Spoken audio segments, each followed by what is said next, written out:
In the presence of the king, the courtiers, the knights, the cardinals, and the most enchanting ladies of the court, Grand Inquisitor sends 100 heretics into the flame.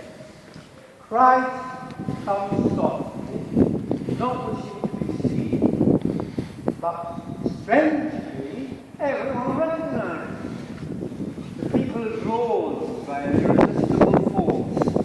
They crowd around him. He moves silently in their midst with a gentle smile of infinite compassion. Love burns in his heart. Light, knowledge, and strength shine from his eyes. He holds out his hands, and as he gives his blessing, goodness flows from his touch.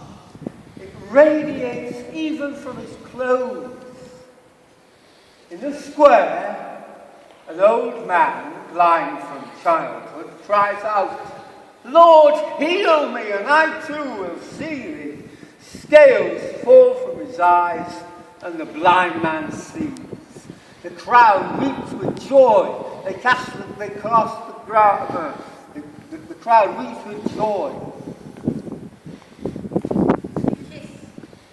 What? They kiss the ground beneath his feet. Children throw flowers before him. They all sing. They cry, "Hosanna, it's he. It must be he, it can only be he." In the square, in front of the cathedral, a little white coffin is being carried out. In it lies a child of 7, the only daughter of an important citizen. She's covered with flowers.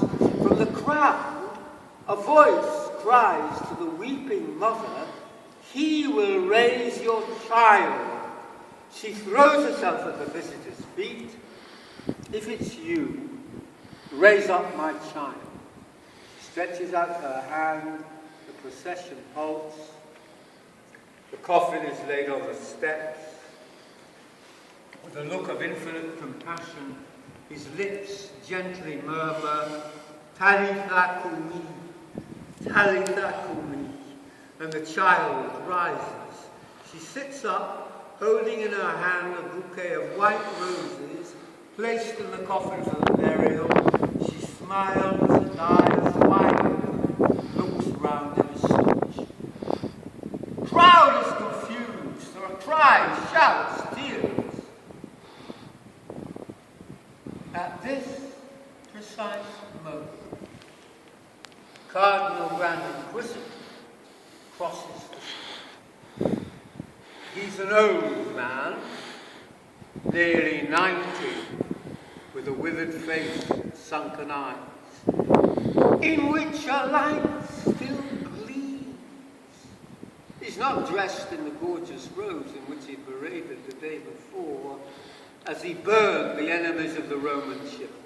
No, he's changed into his coarse, old monk's cassock, and is furrowed at a respectful distance by his sombre retinue and by the holy garment. Sees the crowd. Stops. Takes in everything. The blind man, the coffin, the resurrected child, and his face darkens. He knits his thick eyebrows. A sinister smile, sinister smile